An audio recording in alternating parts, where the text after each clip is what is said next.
नमस्कार दोस्तों, एनके की मस्ती यूट्यूब चैनल पर आपका स्वागत है। विद्यार्थियों, आपको महत्वपूर्ण क्वेश्चन, जो छोटे छोटे क्वेश्चनों में जो आपकी दिक्कत होती है, उन क्वेश्चनों को मैं लेकर आया हूँ। छोटे छोटे क्वेश्चंस आपको कराऊंगा, जो कि आपको परीक्षा में तो लास्ट में करने हैं। बड़े क्वेश्चंस पहले करने, लास्ट में छोटे क्वेश्चंस करने, पहले क्वेश्चन छोटे मत करना, ठीक है। अब मैं बताता हूँ आपको, पहला ही क्वेश्चन ले लेता हूँ, आपको ध्यान देना है। 1,1, अगर चैनल पर नए हो तो चैनल को सब्सक्राइब करके रखिएगा। 1,1 और 4,-5 को विभाजित करने वाले अनुपात पूछा है, और इसका दे रखा है निर्देशांक 2,-1 अनुपात पूछा है विद्यार्थियों। तो देखो, x बराबर m1 x2 plus m2 x1 बटे में m1 प्लस m2 होता है। बच्चों जानते हो इसको? ठीक है सर, जानते हैं। y का लगाए तो y का भी लगा लो, चाहे x का भी, एक ही का लगाओ, एक नंबर का सवाल है। 2 x की जगह 2 है, m1 की जगह पता नहीं, तो k अनुपात 1 मान लो। तो k गुणा में x2 की जगह 4 प्लस 1 गुणा में x1 की जगह 1 बटे में k प्लस में 1, क्रॉस मल्टीप्लाई कर, 2k प्लस 2 बराबर में 4k plus 1, 2k minus 4k बराबर 1 माइनस 2, माइनस 2k बराबर माइनस का 1, k बराबर में 1 बटे में 2, 1 अनुपात 2 आपका आंसर कर दोगे। नेक्स्ट क्वेश्चन दे रखा हुआ है, कोसेक स्क्वायर थीटा माइनस 1 का अंडर रूट और बटे में कोसेक थीटा का मान ज्ञात करो। देखो बच्चों, कोसेक स्क्वायर थीटा माइनस 1 का अंडर रूट होता है कोट थीटा, आइडेंटिटी पढ़ के जाओ, कोट थीटा बटे में कोसेक थीटा। कोट को क्या लिख सकते हैं सर? कोस बटे में साइन लिख सकते हैं। इसको 1 बटे में साइन, तो ये साइन बटे में 1 हो जाएगा, पलटेगा तो कोस आपका आंसर आ जाएगा, ठीक है। कोस थीटा आपका आंसर मार्क कर दोगे। ऐसे छोटे छोटे सवालों को करने का प्रयास करना चाहिए। और कोई मुश्किल सवाल है उसको स्किप करके आगे बढ़ना चाहिए, ये नहीं उसी में लगे रहोगे। tan 5 degree, tan 30 degree, 4 into tan 85 degree. देखो, एक नंबर का सवाल है, मैंने बताया था, जहां पर जोड़ है 90 बनता है उसका मान 1 होता है। तो इसका जोड़ 90 बन रहा है, 1 हो जाएगा। 1 को 4 से गुणा करोगे तो 4 तो हो जाएगा। tan 30 का मान 1 बटे रूट 3, 4 बटे रूट 3 आपका आंसर मिल जाएगा। समझ गए? 85 और 5 90 हो रहा है। 90 जहां बन जाता है साइन कोस टेन कोस जो भी हो, आपका 90 बन गया, 1 हो गया, मल्टीप्लाई में होना चाहिए। 1 को 4 से गुणा करा, 4 1 कम 4 आया। tan 30 का मान धरा 1 बटे रूट 3, 4 बटे रूट 3 आपका आंसर बन गया। 4 लगातार विषम धनात्मक संख्याओं का माध्य 6 है। बड़ी संख्याएं ज्ञात कीजिए। ध्यान से समझ लो, इस सवाल को ध्यान से समझ लो, गलत मत करके आना। 4 लगातार विषम संख्याओं का माध्य 6 है। तो भाई विषम संख्या है, तो एक विषम संख्या x मान लो, फिर x प्लस 2 आएगी, फिर x प्लस 4 आएगी, फिर x प्लस 6 आएगा। विषम हो चाहे सम हो, प्लस 2 करना पड़ेगा। सर क्यों? आप बताओ। आपके पास कोई विषम संख्या है 31, इससे नेक्स्ट अगली विषम संख्या बताओ 33 सर, उससे नेक्स्ट 35 सर। कितना जोड़ने के बाद आया? 2 जोड़ने के बाद आया। मैंने x को विषम माना है, तो इसको 2 जोड़ने के बाद में आएगा अगला विषम, इसमें 2 जोड़ने के बाद अगला विषम आएगा, फिर इसमें 2 जोड़ने के बाद अगला विषम आएगा। 4 विषम धनात्मक पूर्णांक है, इसका माध्य 6 दे रखा है बच्चों, माध्य 6 दे रखा है इसका। माध्य 6 का मतलब बटे में 4, सारे को जोड़ोगे और बटे में 4, तभी तो माध्य आएगा। बराबर 6, 1 2 3 4, 4x प्लस 2 और 4 6 6 12 बराबर 6 चौका 24, 12 को उधर भेज दो। 4x बराबर 24 माइनस 12, 4x बराबर 12 और x बराबर 12 बटे में 4, 4 3 12। x 3 आया है, उत्तर नहीं आया। उत्तर तो सबसे बड़ी पूछ रहा है, तो x प्लस 6 वाली पूछ रहा है। 3 और 6 9 आंसर आएगा। सबसे छोटी पूछ लेता तो 3 ही आंसर आ जाता। सबसे बड़ी पूछ रहा है तो 9 आएगा। ये भी पूछ सकता है तीसरी संख्या क्या होगी, 7 हो जाएगी। ठीक है। दूसरी संख्या क्या होगी, 5 हो जाएगी। 3 5 7 9, बताओ क्रमागत है कि नहीं, समझ रहे हो। ऐसे आप सवाल को बनाना चाहिए।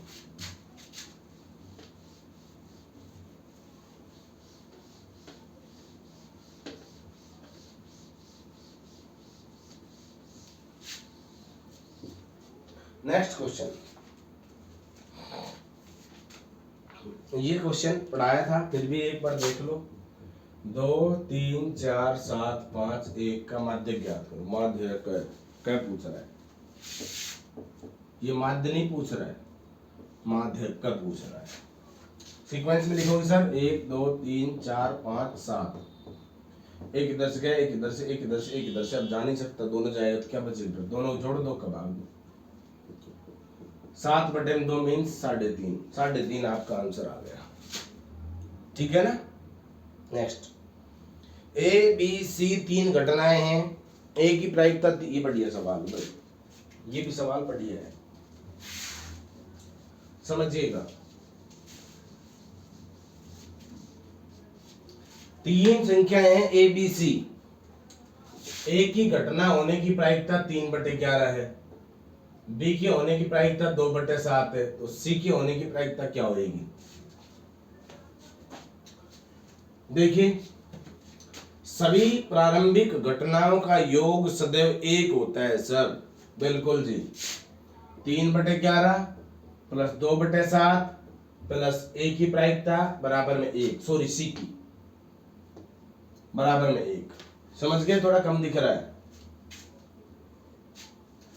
एलसीएम लीजिए इसका, 77 एलसीएम आएगा, 21 प्लस 22 प्लस सी बराबर 1, ये कितना हो जाएगा 43/77 प्लस सी बराबर में 1, सी बराबर में 1 माइनस 43/77, 77 एलसीएम 77 एकम 77 माइनस 43, 34/77 आपका सी होने की प्रायिकता आ जाएगी। दोबारा समझ लो, ए की प्रायिकता 3/11 है, बी की 2/7 है, तो सी की प्रायिकता कितनी होगी।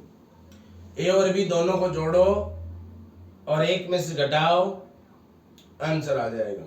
4 होता तो तीनों को जोड़ते, 1 में से घटाते, आंसर आ जाता। 5 होता तो चारों को जोड़ते, 1 में से घटाते, आंसर आ जाता। समझ गए, एक ही होगा, मतलब सभी प्रारंभिक घटनाओं का योग सदैव 1 ही होता है, ठीक है। नेक्स्ट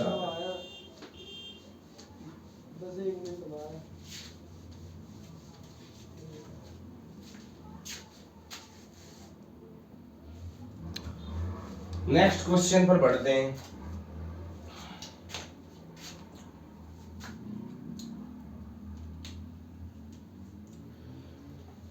पांच एक्स प्लस 2y बराबर में 16, 3x प्लस 6/5y बराबर 2 को हल ज्ञात कीजिए। मतलब ये संगत है क्या संगत है, ये पूछना चाहता है। a1/a2 बराबर b1/b2 बराबर c1/c2, ये सूत्र है। 5/3 बराबर 2/6/5 बराबर में 16/2, ये ऊपर में जाएगा, 5/3 सेम टू सेम रहेगा, ये 2 गुणा 5 ऊपर चला जाएगा, 6 बराबर में 16/2, काटिए इसको, 2 तिया 6, 16 8 हो जाएगा। 5/3 और 5/3 शुरू के तो बराबर है, फिर 8 बराबर नहीं है, तो असंगत हल, असंगत है हल। पूछा है कि इसके संगत हल होंगे क्या संगत, ये शायद मेरे को लगता है मैंने पढ़ाया था, फिर भी देख लो। a1/a2 is not equal to b1/b2 हो तो संगत हल होता है, तीनों बराबर हो संगत हल होता है। और भाई a1/a2 b1/b2 के तो बराबर हो, c1/c2 के बराबर नहीं हो तो असंगत हल होता है, पढ़ाया था मैंने, याद कर लो इसको, तीनों सूत्रों को। a1/a2 b1/b2 c1/c2, अगर शुरू के बराबर नहीं हो तो संगत, शुरू के तीनों बराबर हो तो भी संगत, शुरू के 2 बराबर हो फिर बराबर नहीं हो तो असंगत।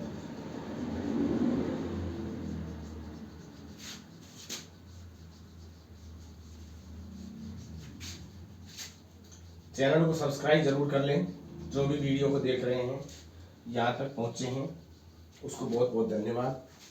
देखिए 2 से प्रथम 5 गुणजों का योगफल ज्ञात कीजिए। सीधा सीधा है। 2 के प्रथम 5 गुण 2 4 6 8 10 जोड़ लो भाई। कैसे जोड़ते हो? 10 और 10 20 और 10 30 आंसर आ गया। ठीक है। 2 के प्रथम 5 गुणजों का योगफल ज्ञात करिए। तो 2 4 6 8 10 इनका योगफल कितना हो जाएगा? 30 आपका आंसर आ जाएगा। जब दो वृत्त एक दूसरे को अंतः स्पर्श करें तो कितनी उभयनिष्ठ स्पर्श रेखाएं खींची जा सकती है? पढ़ाया था पिछले वीडियो, अभी अभी जो थोड़ी देर पहले वीडियो गया था उसी में 3 स्पर्श रेखाएं अंतः स्पर्श करते हैं तो 3 उभयनिष्ठ स्पर्श रेखाएं खींची जा सकती है। ध्यान रखना बच्चों। यदि समतल पर किसी बिंदु P के निर्देशांक x, y है तो तृतीय स्थिति में क्या होगी? x, y है तो थर्ड क्वाड्रेंट में जो तीसरा चतुर्थांश है उसमें x भी माइनस का होगा और y भी माइनस का होगा। क्या स्थिति होगी? दोनों स्थिति माइनस माइनस होगी। सेक 90 माइनस 23 बराबर सेक का क्या होता है? कोसेक। कोसेक 23 के बराबर हो जाएगा। ठीक है। अगला सवाल देखिए। संचयी बारंबारता बंटनों के आलेख के रूप में संचयी वक्रों को या किसी कम प्रकार या और अधिक प्रकार के रूप में निरूपित किया जाता है। क्या कहलाता है? उसको कहते हैं बच्चों तोरण कहते हैं। क्या कहते हैं? तोरण। से कम प्रकार का तोरण खींचिए और अधिक प्रकार का तोरण खींचिए। ये वक्र क्या कहलाता है? तोरण कहलाता है। ये भी ध्यान रखना, एक नंबर में पूछ सकता है। इंग्लिश वाले इसको ओगिव कहेंगे। इंग्लिश वाले क्या कहेंगे? इसको ओगिव कहेंगे। नेक्स्ट सवाल। ये तो गुणनखंड आ गए, ये तुम कर ही दोगे, नॉर्मल क्वेश्चन। अब और छोटे क्वेश्चन देखिए।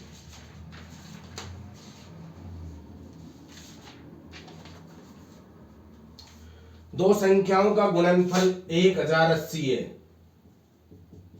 है ना? उसका एचसीएफ है 30 है। एलसीएम ज्ञात कीजिए। देखो एक्चुअल तो वैसे इसमें इसका भाग दे दो, आंसर आ गया। आंसर तो आ जाएगा 3 3 9 3 6 18 36 आंसर आ गया। लेकिन तरीका एबीसीडी का है, 36 आंसर करके आ सकते हो। एचसीएफ गुणा एलसीएम बराबर first number into second number, ये होता है। एचसीएफ 30 दे रखा है, एलसीएम मालूम नहीं है, बराबर में पहली संख्या और दूसरी संख्याओं का गुणनफल 1008 दे रखा है। एलसीएम बराबर 1008 बटे 30। सुपर से सुपर कट गया, 3 3 9 3 6 18। एलसीएम कितना आ गया? 36 आ गया आपका। समझ रहे हो बच्चों? ए स्क्वायर ए क्यूब प्लस बी क्यूब में ए प्लस बी का भाग एक्स शेषफल ज्ञात करो। देखिएगा एक्स क्यूब प्लस ए क्यूब में एक्स प्लस ए का भाग देने पर क्या आएगा? एबे से देख सवाल है, कोई नहीं देख रहा, भाग दे रहे हो नहीं दे रहे हो, भाग के चक्कर में मत पड़िएगा। एबे से दे गई तो सवाल है तो साहब एक्स क्यूब प्लस ए क्यूब में एक्स बराबर माइनस ए रख दो। क्यों साहब? एक्स प्लस ए के गुणनफल है, शेषफल जो भी आएगा आ जाएगा। मान लिया मैंने ए क्यूब और ए क्यूब, ये तो 0 आ गया। बहुत बढ़िया भाई, 0 ही शेषफल होगा, पूरा पूरा भाग चले जाएगा। नेक्स्ट सवाल पे आते हैं।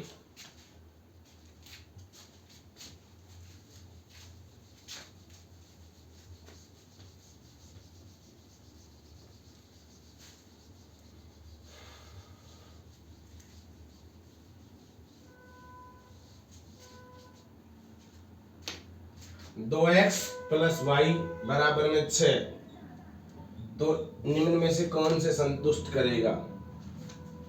ये तो भाई एमसीक्यू से होगा। 1,2 2,1 2,2 1,1। देखो x का मान 1 रख रहे हो तो 2 1 कम 2 और 2 4, तो ये तो संतुष्ट नहीं करेगा। 2 दूनी 4 और 1 5, ये भी नहीं करेगा। ये 2 दूनी 4 और 2 6, ये कर जाएगा। समझ रहे? x का मान 2, y का भी मान 2। 2 गुणा 2 प्लस 2 बराबर 6 आता है ना। 2 दूनी 4 प्लस 2 बराबर में 6, 6 बराबर में 6। वेरीफाई हो गए। कुछ क्वेश्चन ऐसे भी आ रहे हैं, देख लो तुम्हारे सामने। ठीक है, नेक्स्ट क्वेश्चन पर बढ़ते हैं।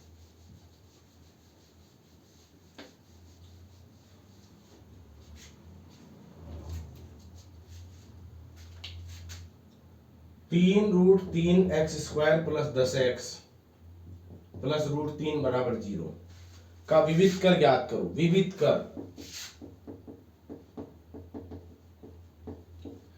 कर डी को कहते हैं बेटा डिस्ट्रीब्यूशन, b² - 4ac सूत्र होता है। ए की जगह ये रहा, बी की जगह ये रहा साहब, सी की जगह ये रहा।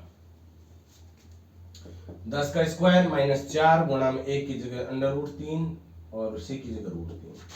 10 9 100 -4 थी 12 गुणा में फिर 3 बार दिए 36 64 उत्तर आ गया। समझ गए ना। नेक्स्ट देखिए, a12 बराबर 29, d बराबर 3, तो a का क्या मान होएगा। a12 को विद्यार्थी मित्रों क्या लिख सकते हो जरा बताओ, सोच समझ करके बताओ। a12 को क्या लिख सकते हो आप, समझ लो। a + 11d, सही बात है। a12 को a + 11d लिख दिया बराबर 29। a की जगह a प्लस की जगह प्लस 11 गुणा d बराबर 3 है 23 29। a + 33 हो गया नहीं बराबर 29। a बराबर 29 - 33, तो a बराबर कितना हो गया -4। आपका आंसर आ गया, खत्म कहानी। समझ गए। नेक्स्ट क्वेश्चन पर आते हैं। वृत्त के बाहर स्थित बिंदु से खींची गई स्पर्श रेखाओं की संख्या कितनी होती है। 2। ये वृत्त है, ये बाहर बिंदु है, एक स्पर्श रेखा 2 स्पर्श रेखा। आंसर कितना आ गया 2 आ गया। इसके बाद यदि साइन थीटा बराबर √3/2 हो तो थीटा का मान ज्ञात करो। तो साइन थीटा बराबर साइन 60 होता है, साइन से साइन कट गए, थीटा बराबर 60 डिग्री। आंसर आ गया, समझ में आ गया। बढ़ते हैं नेक्स्ट क्वेश्चन की तरफ। नेक्स्ट क्वेश्चन ये रहा तुम्हारी स्क्रीन पर, देखिएगा। 8 tan x बराबर 15 हो तो sin x - cos x का मान ज्ञात करें। उधर भेज दिया 8 को, tan x बराबर 15/8 हो गया। tan थीटा बराबर में क्या होता है, लंब बटे में आधार 15/8, लंब 15 और आधार 8 है। कर्ण स्क्वायर बराबर क्या होता है, लंब स्क्वायर प्लस आधार स्क्वायर। कर्ण स्क्वायर बराबर 15 का स्क्वायर प्लस 8 का स्क्वायर, 225 प्लस 64 289। कर्ण 17 आ जाएगा। लंब बटे कर्ण, आधार बटे कर्ण। लंब कितना बच्चों 15, 15/17 -8/17, 17 एलसीएम 15 - 8 7/17 आपका आंसर आ गया। ठीक है ना। तो इस प्रकार से करो, छोटे छोटे सवाल है।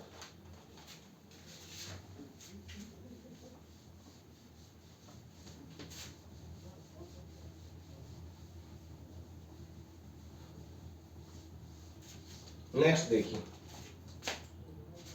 निम्नलिखित में कौन सा आलेख द्वारा निर्धारित नहीं किया जा सकता। माध्य को आलेख द्वारा निर्धारित नहीं कर सकते, बहुलक और माध्य को तो कर सकते हो, माध्य को आप आलेख द्वारा निर्धारित नहीं कर सकते हो। ठीक है। निम्न श्रेणी का माध्य ज्ञात कीजिए, कर दोगे। 52 ताश की पत्ती में से एक पत्ता खींचा गया है तो उसके राजा या ईंट का पत्ता होने की प्रायिकता ज्ञात करो। या तो क्या होना चाहिए, किंग, राजा जिसको बादशाह कहते हैं। सवाल बढ़िया है। यह ईंट का पत्ता, राजा कितने होते हैं बच्चों 4 सर, ईंट के पत्ते कितने होते हैं सर 13, लेकिन एक पत्ता इसमें से नहीं लेंगे, ईंट के पत्ता 12 ही लेंगे सर। क्यों, एक बादशाह ईंट का बादशाह में भी तो आ गया। दोबारा समझिए, बादशाह कितने 4, ईंट के पत्ते कितने 13, जिसमें बादशाह एक तो शामिल है, ईंट का बादशाह तो शामिल है ही है। तो 13 पत्ते तो ये, जिसमें से एक घटा दिया तो 12 ये और 4 ये, 16/52 आंसर आएगा। 17/52 मत करना आंसर। क्यों नहीं करा, पता लग गया होगा, क्योंकि एक ईंट का बादशाह भी तो शामिल हो गया इसमें। छोटी छोटी बातें भाई।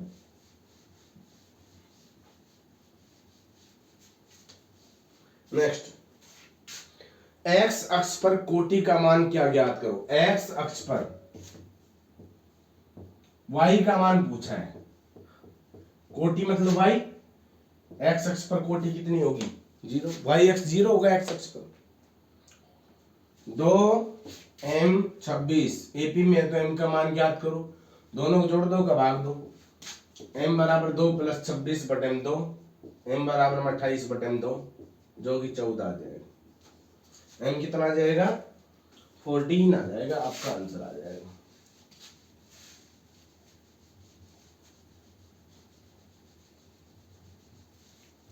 नेक्स्ट देखिएगा, एक सरल रेखा जो वृत्त की परिधि पर केवल एक बिंदु पर स्पर्श करती है स्पर्श रेखा कहलाती है बच्चों। क्या कहलाती है? स्पर्श रेखा। दो बिंदु पर करे छेदन रेखा हो जाएगी वो। ठीक है। नेक्स्ट देखिए, प्रथम 10 समप्राकृत संख्याओं का माध्य ज्ञात कीजिए। समप्राकृत संख्याओं का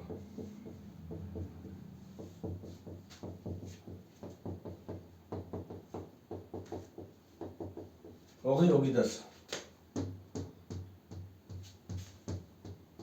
ठीक है, सबको जोड़ो 10 का भाग दो, आंसर आ जाएगा।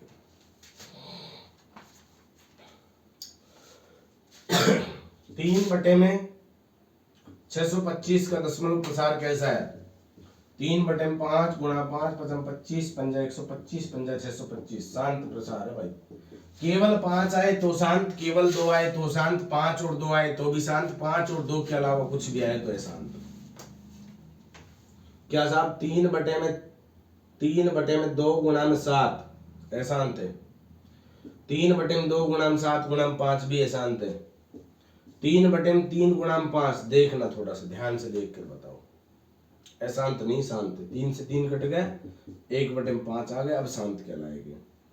समझ गए ना? तो शांत और अशांत प्रसार में थोड़ा सा आप ध्यान दिया करो।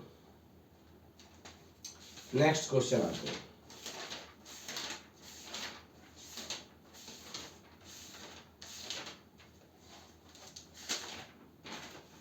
ये लो भाई, एक ऐसी संख्या है जो 1 से और स्वयं से भाग होती हो, क्या कहलाती है बच्चों? एक ऐसी संख्या जो 1 से और स्वयं से भाग होती हो अभाज्य संख्या कहलाती है। क्या कहलाती है? अभाज्य संख्या।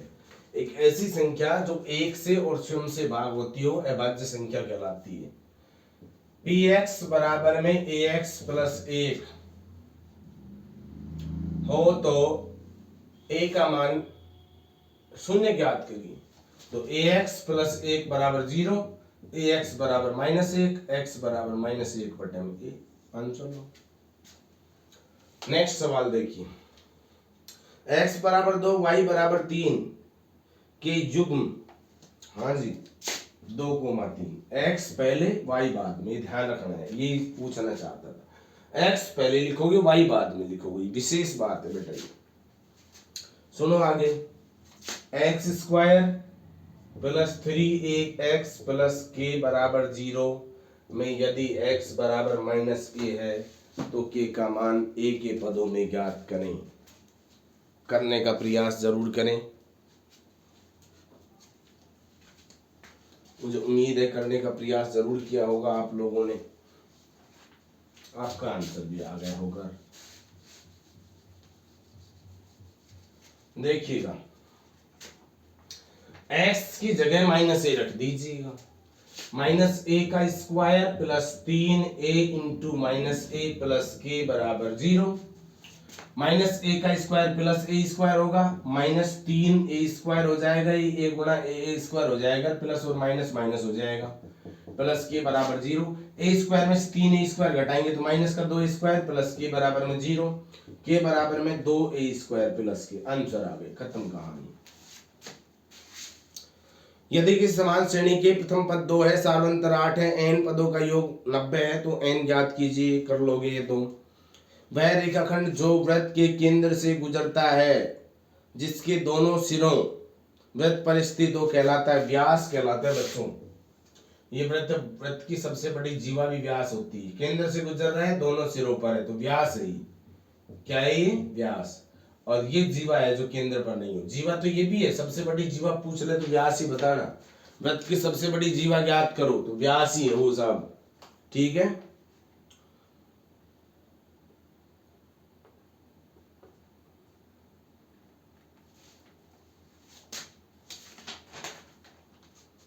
देखिए क्वेश्चन नेक्स्ट। किसी श्रेणी का बहुलक मूल्य होता है सर्वाधिक बारंबारता वाला, सबसे ज्यादा आता है वही बहुलक होता है ना, जो सबसे ज्यादा बार आता है वो बहुलक कहलाता है, आपको पता है ये तो।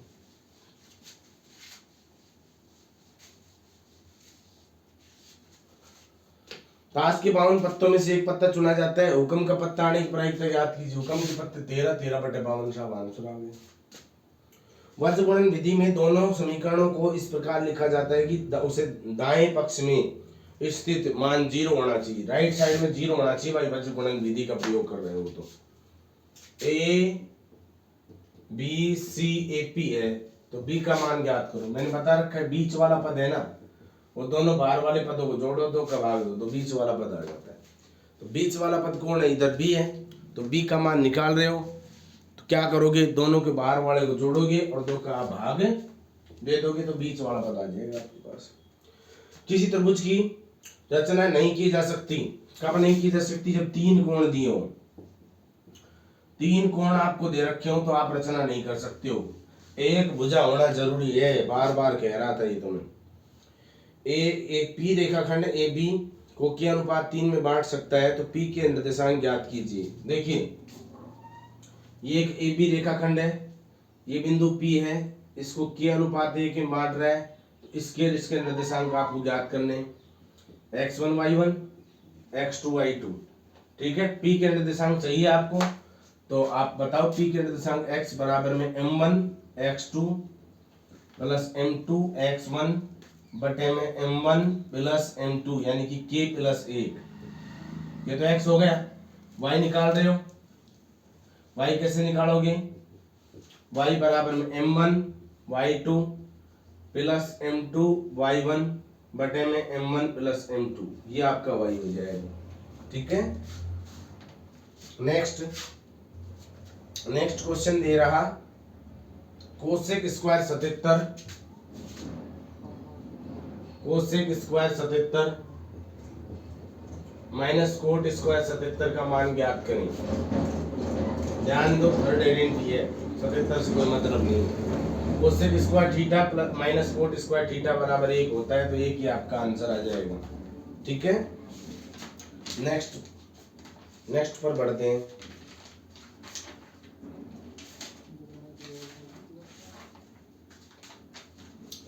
यदि समांतर रेखाएं तो समीकरण युग्म के कोई हल नहीं है। बिल्कुल सही। इस स्थिति में युग्म संगत होते हैं। बिल्कुल, कब होते हैं ये बताओ।